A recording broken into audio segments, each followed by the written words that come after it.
Now, it's a question that is going to haunt David Cameron in the run-up to next month's Commonwealth summit. Should such an event be hosted by Sri Lanka, which has such a disturbing record on human rights? Today, the influential Foreign Affairs Select Committee of the House of Commons accused the Foreign Office of being timid for failing to oppose Colombo's bid to host the meeting, and said it could and should have taken a more principled stand. This report by our Foreign Affairs correspondent, Jonathan Miller, does contain some distressing images.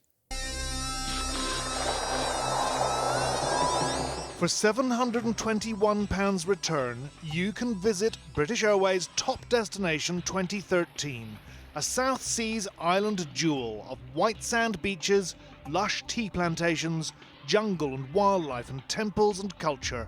And more than 100,000 British tourists did go there last year. In less than a month, David Cameron and the leaders of more than 50 Commonwealth nations will all be there too, for CHOGM, the Commonwealth Heads of Government meeting. But there's a dark side to Sri Lanka, one which the government doesn't want the tourists or visiting leaders to see. For in BA's top destination, they shoot dead protesters who dare to demand clean drinking water. That actually happened in August in a small town near Colombo. All leading human rights groups and the UN agree. Democracy's been undermined, the rule of law eroded. Sri Lanka is heading in an increasingly authoritarian direction.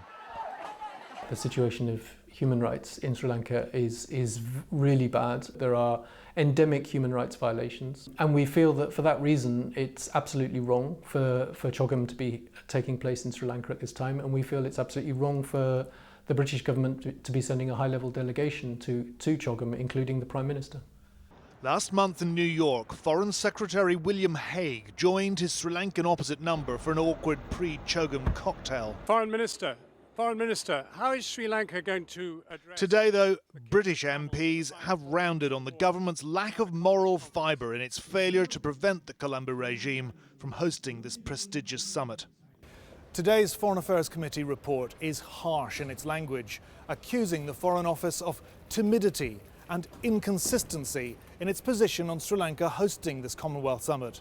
The UK, it says, should have taken a more principled, more robust stand in light of what it calls continuing human rights abuse in Sri Lanka.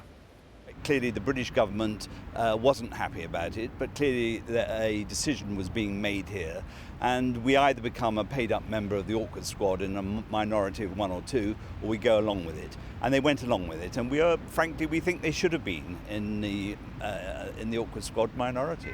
Canada today occupies the minority of one. Its Prime Minister last week pulled out of CHOGM over what he called Sri Lanka's unacceptable human rights record. Sri Lanka rejects this as unsubstantiated and biased. Alistair Burt was the Foreign Office Minister in charge of Anglo-Sri Lankan relations during the period in question. He lost his job in last week's reshuffle. Do you reject accusations that Britain didn't take a principled stand? Firstly, I'm not responsible for the decision of the Commonwealth, and the Commonwealth could quite easily have taken a decision about 2013. That's not a matter. But Britain did not object. No, it didn't object because there was no point. The Commonwealth was not going to change its view. We can object all we like. It wasn't going to make any difference. Accordingly, if it was going to be held in Colombo, if Britain had what should joined we Canada, do? perhaps it would have made no difference whatsoever. What you would have seen was a split in the Commonwealth between the old colonial powers, the white colonial powers, and the rest. The Foreign Office today defended the government's decision to attend this controversial Commonwealth summit.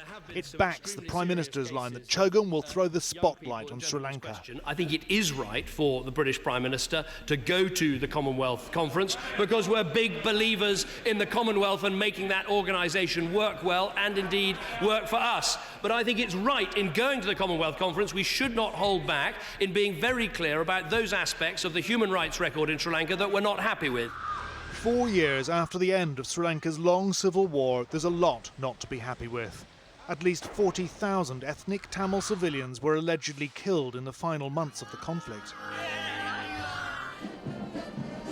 Every year, the government marks its total victory over the Tamil insurgency with a big parade in Colombo. But killings continued unabated long after the war ended, as did forced disappearances and torture.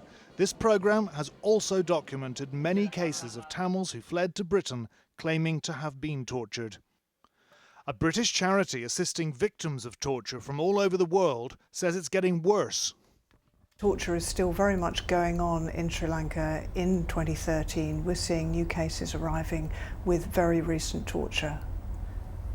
And the numbers are going up? And the numbers are definitely going up. Our statistics completed from 2012 show that Sri Lanka is now the top referral country of origin for freedom from torture. President Mahinda Rajapaksa rules Sri Lanka's Republic of Fear, where torture is still rife.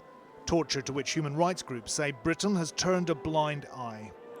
Last year, the president met the Queen here in London. She won't be attending the Sri Lanka summit, but with David Cameron still going, the potential for embarrassing handshakes is high.